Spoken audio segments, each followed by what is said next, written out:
감사합니다. 오늘은 종려주일입니다. 여러분, 종려주일이라고 우리가 얘기하면 그것은 곧 고난주간의 시작이라는 뜻입니다. 종려주일부터가 고난주간의 시작입니다. 안식 후 첫날 주님께서 예루살렘에 입성하심으로써 이제 고난주간의 한 주가 시작되는 것입니다. 근데 우리가 종려주일 하면 우리가 종려주일이라는 말 그 자체에 종려나무 가지를 흔들고 예수님을 맞이했다라고 하는 그 의미가 담겨 있죠. 그래서 우리가 종려주일 하면 생각나는 게 이 종려나무 가지, 그리고 또 뭐가 생각나죠? 호산나 외치며 예수님을 맞이하는 무리들. 근데 여러분, 이 종려주일에 우리가 꼭 잊지 말아야 될 중요한 것이 또 하나 있습니다. 종려주일 하면 반드시 등장하는 또 하나가 있는데, 그게 뭐냐면 바로 나귀 새끼입니다. 예수님은 예루살렘에 입성하실 때에 많은 무리들이 종려나무 가지를 들고 나와서 예수님을 맞이하고 환영하는데, 그때 나귀를 제자들에게 구해오라고 말씀하십니다. 그리고 나귀를 타고 입성하십니다. 그러니까 예수님에게 있어서 이 종려주일에 예루살렘에 입성할 때 나귀는 뭐예요? 반드시 있어야 되는 것이었던 거예요. 나귀 없이는 주님께서는 예루살렘에 입성하실 생각이 없었던 거예요. 아니, 더 정확하게 말하면 이미 예수님은 나귀 없이 여러 번 예루살렘에 입성하셨습니다. 그러나 그 입성과는 다른, 그때와는 다른, 종려주일이 종려주일 되게 하는 가장 중요한 특징 중에 하나가 바로 예수님께서 걸어서 들어가신 게 아니라 나귀를 타고 들어가셨다는 거예요. 그만큼 여러분, 나귀는 단순한 소품이 아닙니다. 예수님에게 있어서 이 나귀 새끼는 굉장히 중요한 의미를 갖고 있어요. 어떤 의미가 있길래 예수님은 굳이 이 나귀를 제자들에게 가져오라고 하시고 그걸 타고 들어가셨을까? 우리가 종려주일에 그 의미를 알아보려고 하는 것입니다. 첫 번째, 예수님께서 굳이 나귀를 타고 입성하신 이유는 오늘 성경에 뭐라고 증거합니까? 이는 선지자의 말을 응하게 하려 함이다 라고 얘기해요.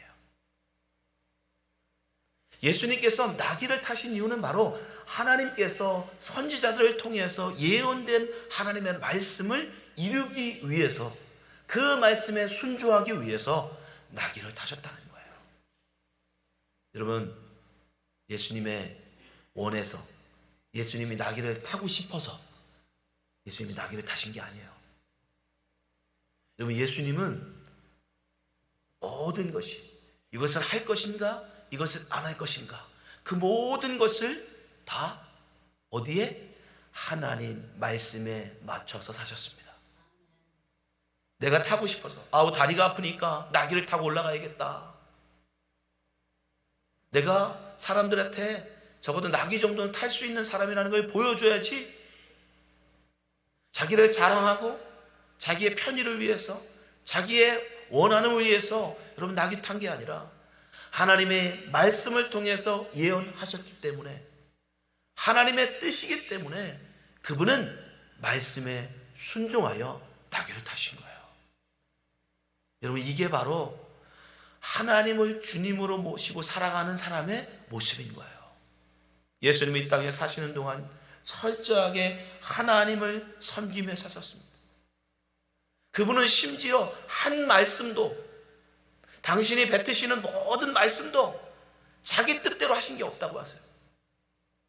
다 아버지 하나님이 원하시는 말씀, 다 하나님 아버지께서 자기에게 넣어주신 말씀만 하셨다라고 해요. 그러니 그분의 삶은 어떻겠습니까? 그분은 자기가 원한다고, 자기가 하고 싶다고, 자기 취향대로, 자기가 원하는 대로 사신 분이 아니에요. 내 취향은 나귀가 아니라 말이라 할지라도 하나님이 나귀 타라 하시면 나귀 타는 거예요. 그게 주님의 모습입니다. 그게 바로 우리가 주님으로 섬기고 있는 예수님의 삶이었어요. 그분은 나귀를 탈지 나귀를 안 탈지 그것조차도 하나님의 말씀, 그 말씀을 따라서 순종하며 사셨다는 것입니다. 여러분은 어떻습니까? 여러분의 인생에 있어서 여러분은 과연 무엇을 쫓아 살고 계십니까? 예수님의 인생은 전적으로 하나님께 맡겨진 인생입니다. 하나님의 뜻을 쫓아, 하나님의 말씀을 쫓아 한 걸음 한 걸음 살아가셨습니다. 여러분, 여러분의 인생도 예수님께 맡기시기 바랍니다. 예수님의 뜻에 맡기세요. 나귀를 탈 것인가 말 것인가 예수님께 물으세요. 예수님의 뜻에 순종하세요. 여러분이 원하는 대로, 여러분의 취향대로, 여러분들이 하고 싶은 대로가 아니라 예수님이 과연 나에게 뭘 원하십니까? 예수님은 과연, 예수님이라면 과연 어떻게 하셨을까? 물으면서 한 걸음 한 걸음 나아가시는 여러분 되시기 바랍니다. 두 번째, 왜 예수님은 나귀를 타셨는가?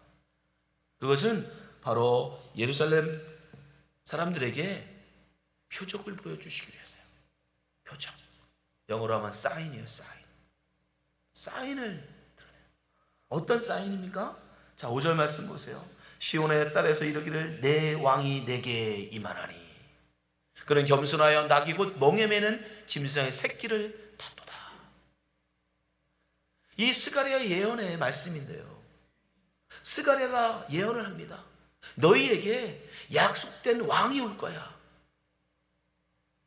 그리스도가 너희에게 오실 건데 그분은 너희들에게 임할 때 말을 타고 오지 않아. 나귀를 타고 오실 거야. 그것도 나귀 새끼를 타고 들어오실 거야. 그게 사인일 거라는 거예요. 그게 표적일 거라는 거예요. 이번 당시의 왕들은요, 어느 성에 들어갈 때, 특별히 어떤 정복한 그 성을 들어갈 때 일부러 위세에 당당하게 보이기 위해서 말을 타고 여러분 들어갔어요. 말은 뭘 상징해요? 힘을 상징하는 거예요. 권력을 상징하는 거예요. 여러분, 말을 한번 타보셨습니까? 여러분, 말 생각보다 굉장히 커요. 말을 앞에 서면 우리가 굉장히 왜소하게 느껴져요. 거기에 그 말 위에 있는 사람을 여러분, 우리 쳐다봐야 돼요. 쳐다보고 싶지 않아도 말에 탄 사람을 보려면 우리는 그 사람을 쳐다봐야 됩니다. 그래서 세상의 왕들은 사람들이 자기를 쳐다보도록, 우러러보도록, 그래서 일부러 말 타고 들어가는 거예요. 그리고 그 당시에 말은 뭐예요? 곧 부를 상징해요. 왕이 아닌 사람들도 말을 타는 사람들이 있었는데 돈 있는 사람들, 부자들은 말을 탔어요. 그러나 돈 없는 사람들은 말을 살 돈이 없었기 때문에 나귀를 탔습니다. 나귀는 서민들의 이동수단이에요. 서민들. 근데 왕이, 하나님의 약속된 그 왕이 오실 건데, 그리스도가 오실 건데, 그분은 왕들이 타는 말이 아니라 나귀를 타고 들어오실 거라는 거예요. 그것도 나귀 중에서도 어린 새끼, 힘없고 연약한 새끼를 타고 들어오실 거다. 그분이 그렇게 타고 오시는 걸 보거든 그분이 바로 하나님이 약속하신 그 메시아인 걸 너희들이 알아봐라. 그게 스가랴의 예언입니다. 예수님은 그 말씀 그대로 사람들에게 보여주기 위해서 일부러 나귀를 타신 거예요. 근데 이스라엘 사람, 그 유대인들이 예수님을 알아봅니까? 몰라봐요. 그들은 호산나 외치며 예수님 앞에 나가서 환영하면서 예수님을 맞이합니다. 그분들이 이 스가랴의 예언의 말씀을 알고, 아, 이분이 그분이구나, 그 메시아구나, 그 그리스도구나 하고 맞이한 게 아니에요. 그들이 환호하며 맞이한 예수님은 자기들을 구원할 자, 로마의 압제로부터 자기들을 해방시켜줄 해방자, 이제 유다인들에게 영원한 번영을 줄 위대한 정복자 예수로 맞이하고 있었다. 그들은, 그래서 성경은 그들을 향해서 뭐라고 얘기하면 눈이 멀었다라고 얘기해요.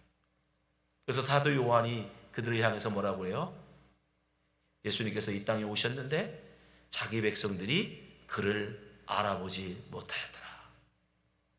그리고 영접지 않아요. 그들이 그렇게 환호하고 호산나 외치는, 여러분, 바로 그들이 예수를 십자가에 못 박아라 외쳤던 사람들, 예수를 십자가에 못 박아라 외쳤던 사람들이 여러분 다른 사람들이 아니에요. 바로 예수님을 향하여 호산나 외쳤던 그들이, 그가 사흘 만에 돌아서서 예수를 향하여 십자가에 못 박아라, 십자가에 못 박아라 외쳤던 것입니다. 왜 그래요? 그들이 원했던 예수가 아니었기 때문에 그래요. 그들이 바라던 메시아가 아니었기 때문에 그래요. 그들이 꿈꾸던 예수가 아니었기 때문에. 그들이 기대하고 그들이 꿈꿨던 메시아는 뭡니까? 예루살렘에 입성하면 그 행하는 놀라운 기적과 능력으로 다 한 번에 모든 로마 병사들을 다 쫓아내버리고 그 누구도 이길 수 없는 큰 군대,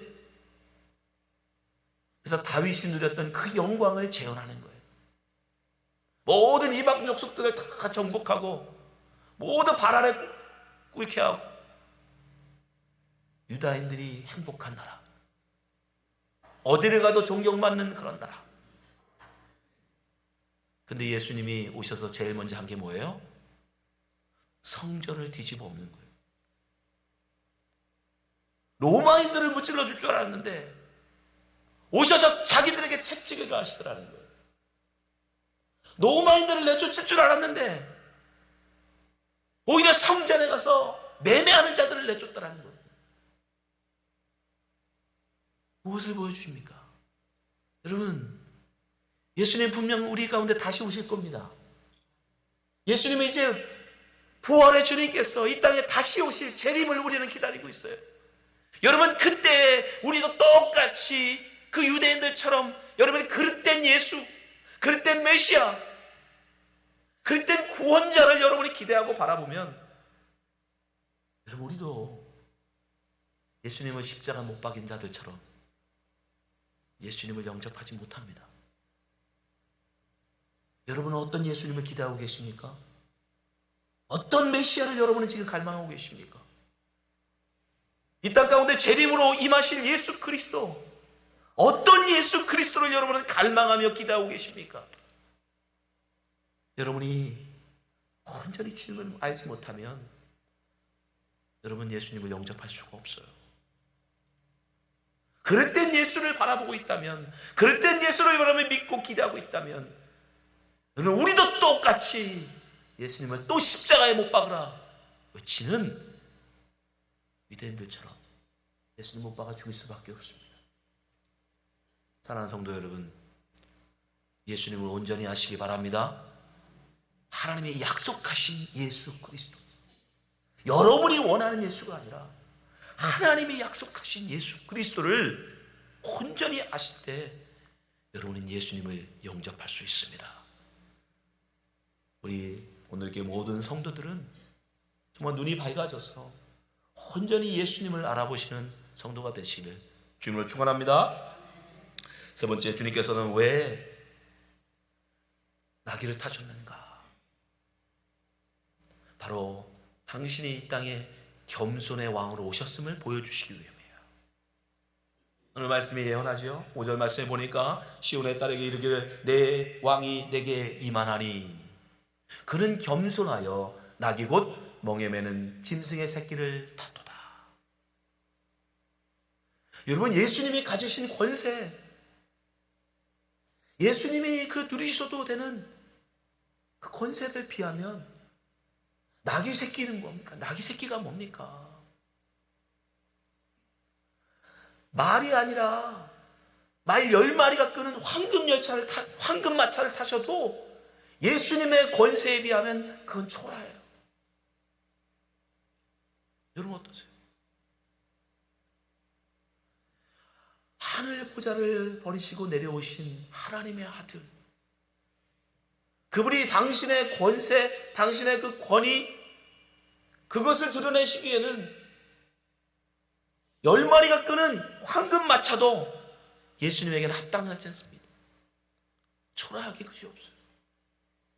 그런 그분이 황금마차도 고사하고 말도 아니고 그저 서민들이나 타는 나귀를 타고 이 땅에 예루살렘에 입성하시더라는 거예요.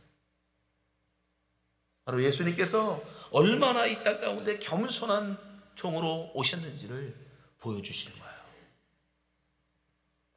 예수님은 말씀하시죠. 나는 섬김을 받으려 함이라 오히려 섬기려 하고 나의 몸을 대속물로 주려 함이라. 예수님이 이 땅에 오신 이유가 그거예요. 이 세상의 왕들은 왜 옵니까? 이 세상에 예수님 위에 다른 왕들은 왜 와요? 그 백성들을 지배하기 위해서, 그 백성들을 굴복시키기 위해서, 그래서 자기의 권위와 자기의 권세를 드러내려고 위풍당당하게 말을 타고 부하들을 이끌고 개성행진을 하듯 그렇게 당당하게 들어오는 거예요. 그러나 우리 예수님은 그분은 진정한 왕이시고 왕 중의 왕이심에도 불구하고 이 세상 모든 권세를 다 가지신 분임에도 불구하고 그분은 오히려 섬기는 자로 당신의 모든 것을 내어주시는 자로 겸손한 왕으로 이 땅에 오셨다는 겁니다. 그분이 우리의 주님이십니다. 그분이 우리의 주인이십니다. 여러분, 우리 주인께서 그렇게 겸손의 길을 걸어가셨는데 종된 우리가, 그분을 따르겠다는 우리가 어떻게 교만할 수 있습니까? 여러분, 겸손하시기 바랍니다. 우리는 그리스도인으로 예수님을 따라가는 존재예요. 예수님을 주인으로 섬기는 자들이에요. 우리 주인이 겸손하십니다. 그분은 큰 누구보다, 이 땅 큰 누구보다 겸손으로 이 땅을 살아가셨어요. 그러니 여러분, 우리가 겸손하게 살아가는 게 당연한 거예요. 겸손은 결코 겸양이 아니에요. 그런 척 자기를 낮추는 그런 게 아니에요. 겸손은 하나님 앞에서 자기됨을 인정하는 거예요. 여러분이 과연 하나님 앞에 무엇입니까? 여러분은 여러분 스스로를 하나님 앞에서 뭐라고 생각하세요? 베드로는 자기를 하나님 앞에서 뭐라고 고백해요? 이 벌레만도 못한 자라고 고백해요. 바울은 하나님 앞에 자기를 뭐라고 고백합니까? 내가 죄인 중에 괴수입니다. 이 세상 악한 자들 중에 가장 악한 자입니다. 그게 겸손이에요. 겸양을 떨라는 게 아니에요. 있으면서 없는 척, 알면서 모르는 척 하려는 게 아니라 하나님 앞에서 여러분 됨을 인정하라는 거예요. 다른 사람 앞에서가 아니라, 남들 앞에서가 아니라 하나님 앞에 선 나. 하나님 면전 앞에 내가 어떤 모습으로 서 있는지를 인정하고 고백하라는 거예요. 여러분, 모세는 40이 되었을 때 이스라엘의 지도자가 되고 싶었어요. 자기는 그럴 수 있다고 생각했어요. 왜요? 그는 왕자의 수업을 받았기 때문에 그 누구보다 지식적으로 많은 공부를 했어요. 그는 왕자의 수업을 받았기 때문에 누구보다 군사적으로 병사들을 이끌 훈련을 받았어요. 그는 왕자 중에 하나였기 때문에 누구보다 권세 있게 자랐습니다. 권세와 지혜와 능력이 있는데 여러분, 자기 민족의 지도자가 왜 안 됩니까? 그만하면 얼마든지 지도자 될 수 있죠. 또 민족을 위해서라면 애굽 사람도 쳐 죽일 만큼 열정이 있어요. 뭐가 부족합니까? 이스라엘이 이끌 지도자로 뭐가 부족합니까? 근데 하나님은 그를 버리세요. 그는 결국 광야에 가서 아무도 알아주지 않는, 그 당시 사람들, 그 당시 애굽 사람들이 가장 선하게 여기는 직업, 양치기가 됩니다. 목동이 돼요. 그렇게 40년이 지나고 80이 됐을 때 비로소 하나님을 이스라엘의 지도자로 불러요. 모세가 하나님을 부름 받았을 때 여러분 뭐라고 합니까? 내가 누구간데 바로게로 가오리까.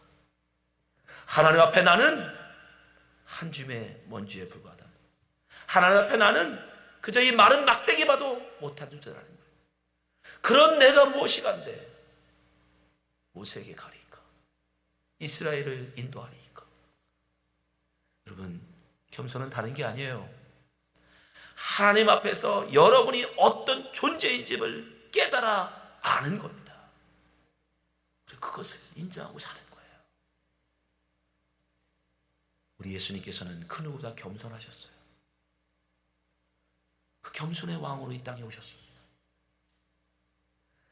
그것을 보여주시기 위해서 주님은 나귀를 타고 예루살렘에 입성하십니다.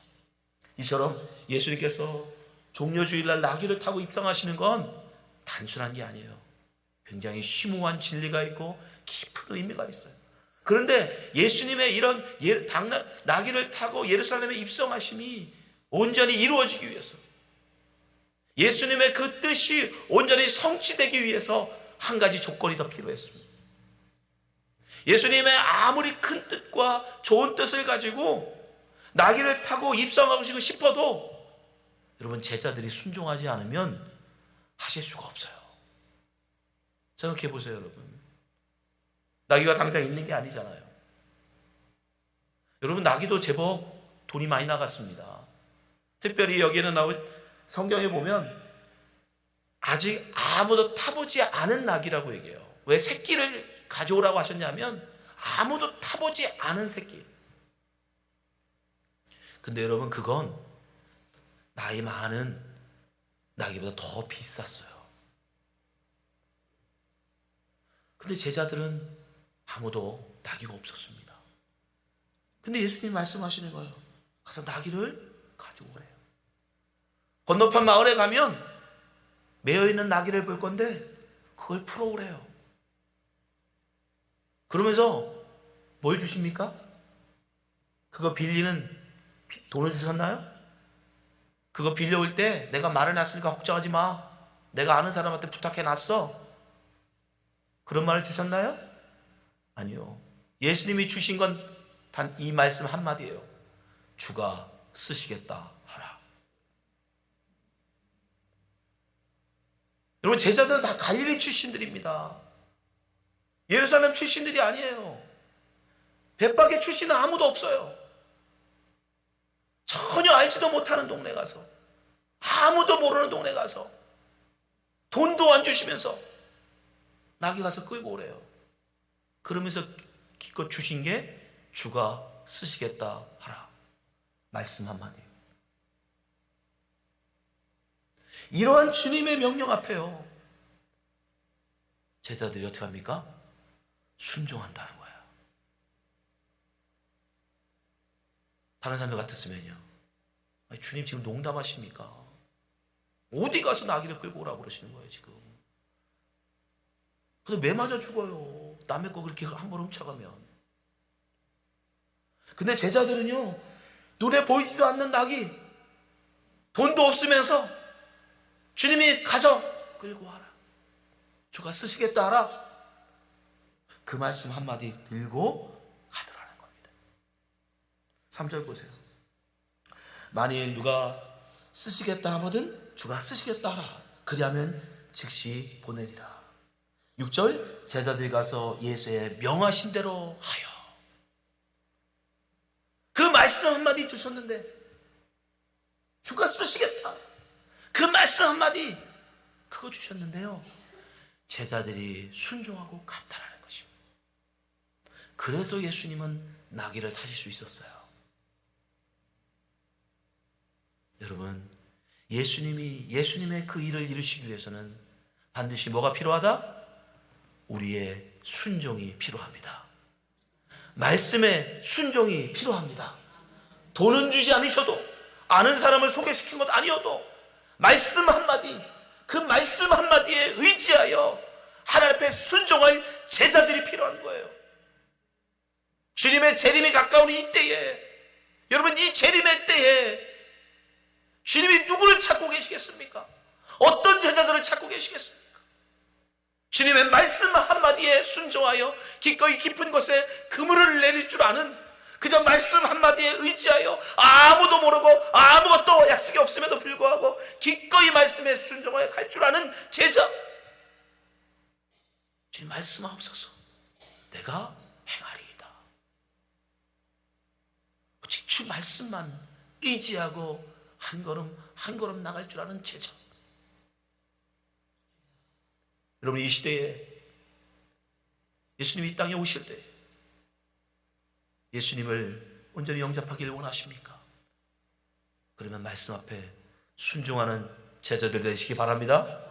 내게 아무것도 주지 않으셔도 그저 말씀 한마디 내게 주셨을지라도 그 말씀에 의지하여 기꺼이 행하는 제자, 그 제자를 통하여 예수님은 큰 일을 이루어 나가시는 것입니다. 사랑하는 성도 여러분, 주님이 오신 진대하는 때에 여러분, 우리는 주의 말씀에 순종하는 제자가 되어야 합니다. 말씀 듣는 모든 성도님들이 정말 주님의 말씀에 순종하심으로 주님의 큰 일에 쓰임받는 성도가 되시기를 주님으로 축원합니다. 기도하겠습니다.